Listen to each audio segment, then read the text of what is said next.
Welcome back chef Nibu റെസിപ്പിയിലേക്ക്. ഇന്ന് നമ്മൾ ഉണ്ടാക്കുന്നത് മുട്ട നിറച്ച പുട്ടാണ്. അതായത് മുട്ട റോസ്റ്റ് ഉണ്ടാക്കിയിട്ട് നമ്മൾ പുട്ടിൻ്റെ അകത്ത് സ്റ്റഫ് ചെയ്ത് ഉണ്ടാക്കി ലെയറാക്കി സെറ്റ് ചെയ്തുള്ള ഒരു പുട്ടാണ്. ഈ പുട്ട് സാധാ ഒരു പുട്ടിനേക്കാളും ഇച്ചിരി കൂടെ സോഫ്റ്റാണ്, ടേസ്റ്റിയാണ്, അതുപോലെ ഉണ്ടാക്കാൻ എളുപ്പമാണ്. ഒരു ഡിഫറെൻറ്റ് മോഡലുള്ള പുട്ടാണ്, കാരണം നിറച്ച പുട്ട് പോലത്തെ ഒരു പുട്ടാണ്.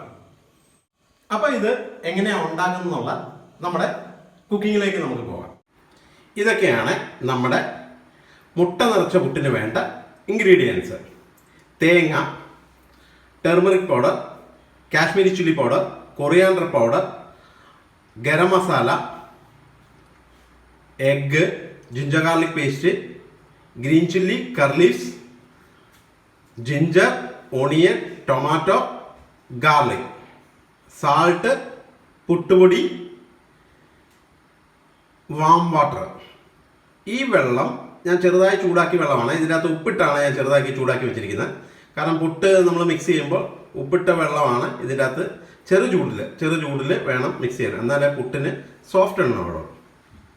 അപ്പം നമുക്കിത് ഉണ്ടാക്കുന്ന മെത്തേഡിലേക്ക് പോകാം.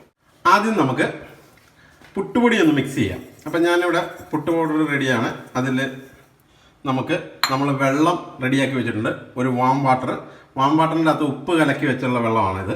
അപ്പോൾ അത് നമുക്കിങ്ങനെ ലൈറ്റായിട്ട് സ്പ്രിങ്കിൾ ചെയ്ത് വേണം കൊടുക്കണേ. ഇതുപോലെ ഇങ്ങനെ ചെറുതായിട്ട് ഒഴിച്ചു കൊടുക്കുക. എന്നിട്ട് ഒന്ന് മിക്സ് ചെയ്ത് ലൈറ്റായിട്ട് തിരുമുക. പിന്നെയും കുറച്ചും കൂടെ ഒഴിച്ച് നോക്കുക. നിങ്ങൾ ആ വെള്ളം ഒഴിക്കുമ്പോൾ ഇങ്ങനെ നോക്കി വേണം ഒഴിക്കുക, ഇങ്ങനെ സ്പ്രിങ്കിൾ ചെയ്ത് എന്നിട്ട് പിന്നെയും ഒന്ന് ലൈറ്റായിട്ട് ഇങ്ങനെ തിരുമുക. ഇപ്പോൾ ഇത് ഓൾമോസ്റ്റ് റെഡിയായി, നിങ്ങൾക്ക് കാണാം. ഇത് ഓക്കെ, വെള്ളം മതി, എത്ര വേണം എന്ന് നോക്കുന്നത്, വെള്ളം മതിയോ എന്ന് നോക്കുന്നത് നമ്മളിങ്ങനെ ടൈറ്റായി പിടിക്കുക. അപ്പോൾ ഇങ്ങനെ സെറ്റായിട്ട് കിട്ടുന്നുണ്ടെങ്കിൽ ഇത്ര മതി. ഇതാണ് ഇതിൻ്റെ ഒരു കണക്ക്, പുട്ടുപൊടി മിക്സ് ചെയ്യുന്നതിൻ്റെ കണക്ക്. ഇതുപോലെ കിട്ടിക്കഴിയുമ്പോൾ ഇങ്ങനെ നമ്മളിങ്ങനെ പിടിച്ച് നോക്കുക. എന്നിട്ട് ഇങ്ങനെ ഇതുപോലെ സെറ്റാവുന്നുണ്ടെങ്കിൽ പുട്ടുപൊടി ആവശ്യത്തിന് വെള്ളമായി. ഇനി നമ്മൾ ചെയ്യേണ്ടത് ഇത് ഒരു 5 മിനിറ്റ് നമുക്ക് ഇതൊന്ന് മാറ്റി വെക്കാം. കാരണം ഇതൊന്ന് വെള്ളം ഒഴിച്ച് ഇങ്ങനെ തിരുമ്മി റെഡിയാക്കിയിട്ട് ഒരു 5 മിനിറ്റ് മാറ്റി വെക്കുമ്പോൾ ഇച്ചിരി കൂടെ പുട്ട് സോഫ്റ്റായിട്ട് കിട്ടും. അപ്പോൾ നമുക്കൊരു 5 മിനിറ്റ് മാറ്റി വെക്കാം. ആ സമയത്ത് നമുക്ക് എഗ്ഗ് മസാല ഉണ്ടാക്കി വെക്കാം. ഇതിൻ്റെ സ്റ്റഫിങ് വെക്കാനുള്ള എഗ്ഗ് മസാല നമുക്ക് റെഡിയാക്കാം. അപ്പോൾ നമ്മൾ എഗ്ഗ് മസാല ഉണ്ടാക്കാൻ വേണ്ടിയുള്ള പാൻ ചൂടാക്കുവാണ്. ഇനി ഇതിലേക്ക് നമുക്ക് ഒരു ഇച്ചിരി ഓയിൽ ഒഴിച്ച് കൊടുക്കാം, കോക്കനട്ട് ഓയിൽ. ഓയിൽ ചൂടാക്കി കഴിയുമ്പോൾ നമ്മൾ സ്ലൈസ് ചെയ്ത് വെച്ചിരിക്കുന്ന ഓണിയൻസ് ഇതിൻ്റെ അകത്ത് ഇടുക. എന്നിട്ട് ഒന്ന് റോസ്റ്റ് ചെയ്യാം. ഒത്തിരി റോസ്റ്റ് ചെയ്യേണ്ട, ഒന്ന് ചെറുതായിട്ട് വാട്ടിയെടുത്താൽ മതി. ഇപ്പം നമ്മുടെ ഒണിയനൊക്കെ റോസ്റ്റായി. ഇതിലേക്ക് നമുക്ക് ഇഞ്ചി ഇടാം.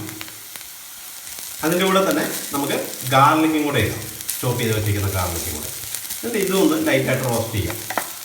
ശേഷം ഇതിലേക്ക് നമുക്ക് ആ ജിഞ്ചർ ഗാർലിക് പേസ്റ്റ് ആഡ് ചെയ്യാം. ഒരു സ്പൂൺ മതിയാവേ. ഇപ്പം നമ്മുടെ ജിഞ്ചർ ഗാർലിക് പേസ്റ്റ് റോസ്റ്റായി. അതിലേക്ക് നമുക്ക് കർലീവ്സും കുറച്ച് ഗ്രീൻ ചില്ലീസും ഇട്ടൊന്ന് റോസ്റ്റ് ചെയ്തെടുക്കാം ലൈറ്റായിട്ട്.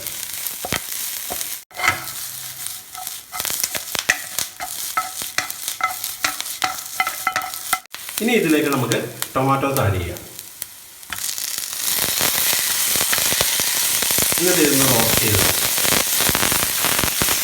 ഇത് റോസ്റ്റ് ചെയ്യുമ്പോൾ നമുക്കിതിലേക്ക് ഒരു ലൈറ്റായിട്ട് ഉപ്പും കൂടി ഇട്ട് കൊടുക്കാം. അപ്പോൾ പെട്ടെന്ന് ഇത് ഒന്ന് സോഗിയായി കിട്ടും.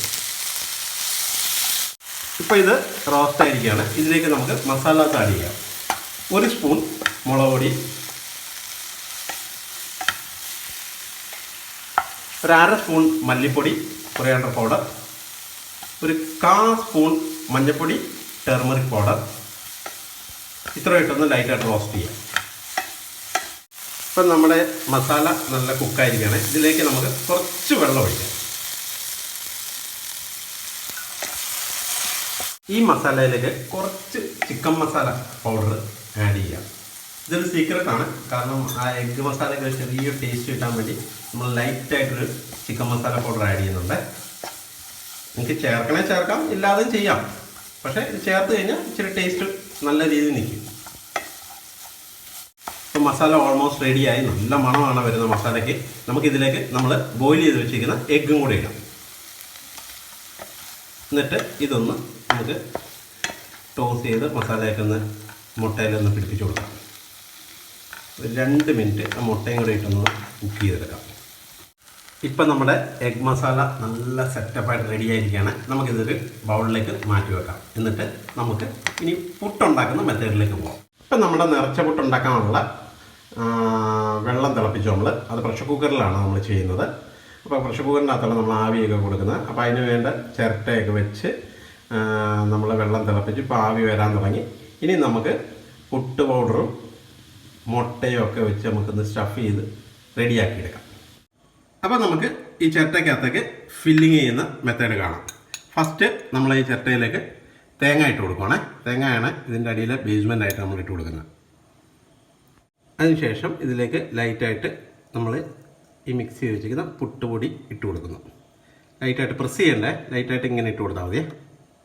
ഇനി നമുക്ക് ആ എഗ് റോസ്റ്റ് ഉണ്ടാക്കിയതിൻ്റെ എഗ് മസാല ഉണ്ടാക്കിയതിൻ്റെ മസാല നമുക്കിങ്ങനെ സെറ്റ് ചെയ്യാം. ലെയർ പോലെ ഇങ്ങനെ സെറ്റ് ചെയ്യാം.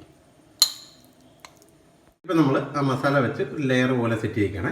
ഇനി അതിലേക്ക് ഞാൻ ആ മുട്ട ബോയിൽ ചെയ്ത് നമ്മൾ ഇതിൻ്റെ അകത്ത് വെച്ചില്ലായിരുന്നോ, മുട്ട ഞാൻ ഹാഫ് ആക്കി വെച്ചു. കാരണം ഫുള്ള് വെച്ച് കഴിഞ്ഞാൽ ഇതിന് ചിരട്ടയ്ക്ക് സ്ഥലമില്ലാത്തതുകൊണ്ട് നമ്മളൊരു ഹാഫ് പീസാണ് വെക്കുന്നത്. ഹാഫ് പീസ് വെച്ച് ഇങ്ങനെ ഒന്ന് പ്രസ് ചെയ്ത് കൊടുക്കാം. എന്നിട്ട് ഇങ്ങനെ വെക്കുക. ഇതിൻ്റെ പൊക്കത്തേക്ക് നമുക്ക് കുറച്ച് തേങ്ങയും കൂടി ഇട്ട് കൊടുക്കാം. ഈ ഫൈനലായിട്ട് നമുക്ക് പുട്ടുപൊടി ഇങ്ങനെ ഇട്ട് കൊടുക്കാം. ഇതുപോലെ പുട്ടുപൊടി നിറച്ച് സെറ്റ് ചെയ്ത് വെക്കുക. ഇനി നമുക്ക് ഇതുകൊണ്ട് പ്രഷർ കുക്കറിൻ്റെ മുകളിൽ വെച്ച് ആവി കയറ്റാം പുട്ടിൽ.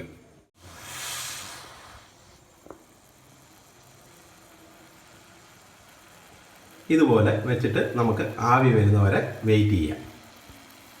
ഒരടപ്പ് വെച്ചോ മൂടിയും വെച്ചോ. ഇപ്പം നമ്മുടെ പുട്ട് വെന്തു, കാരണം ആവി വരുന്നുണ്ട്. ഇനി നമുക്കിതൊരു പ്ലേറ്റിലേക്ക് മാറ്റാം. നമുക്കിനി ചിരട്ട മാറ്റാം. നമ്മുടെ പുട്ട് റെഡി ആയിരിക്കുകയാണ്. നല്ല ആവി വറക്കുവാണ്. നല്ല പഞ്ഞി പോലെ ഇരിക്കുന്ന പുട്ട് കേട്ടോ. നല്ല സോഫ്റ്റായിട്ട് നമ്മുടെ എഗ്ഗ് നിറച്ച പുട്ട് റെഡി ആയിരിക്കുകയാണ്. ഇനി നമുക്കിതൊന്ന് കഴിച്ചു നോക്കാം. അപ്പം നിങ്ങളെല്ലാം കണ്ടല്ലോ നമ്മൾ ഈ പുട്ട് എങ്ങനെ ഉണ്ടാക്കുന്നത്. മുട്ട നിറച്ച പുട്ട് ഉണ്ടാക്കുന്നത് നിങ്ങളെല്ലാം കണ്ടു. നിങ്ങളെല്ലാം ഇത് വീടുകളിൽ ട്രൈ ചെയ്യുക. എന്നിട്ട് ഇതിൻ്റെ അഭിപ്രായം കമൻ്റായിട്ട് തന്നെ ഇടുക. അതുപോലെ തന്നെ ചാനൽ സബ്സ്ക്രൈബ് ചെയ്യാത്തവരുണ്ടെങ്കിൽ സബ്സ്ക്രൈബ് ചെയ്യുക. അതുപോലെ ഷെയറും ചെയ്യുക. അങ്ങനെ സപ്പോർട്ട് ചെയ്യുക. അപ്പോൾ ഇതുപോലെയുള്ള പുതിയ നല്ല നല്ല വെറൈറ്റി ഐറ്റമായിട്ട് ഞാൻ നിങ്ങളുടെ ഫ്രണ്ടിലേക്ക് ഇനിയും വരുന്നതായിരിക്കും. അതുപോലെ തന്നെ നിങ്ങളുടെ എല്ലാ സംഭവത്തോടും കൂടി ഞാനൊന്ന് ടേസ്റ്റ് ചെയ്യണം. കാരണം നിങ്ങൾ അറിയണമല്ലോ ഇത് എന്നാ സംഭവം എന്നുള്ളത്. കാണുകയും ചെയ്യും. കണ്ടോ, ഇതുപോലെ ഇരിക്കും പുട്ട്. ഇതിൻ്റെ അകത്ത് സ്റ്റഫിംഗ് ആയിട്ട് നല്ല ഭംഗിയായിട്ടിരിക്കുന്നുണ്ടോ, എഗ്ഗൊക്കെ ആയിട്ട് ഇരിക്കുന്നത്.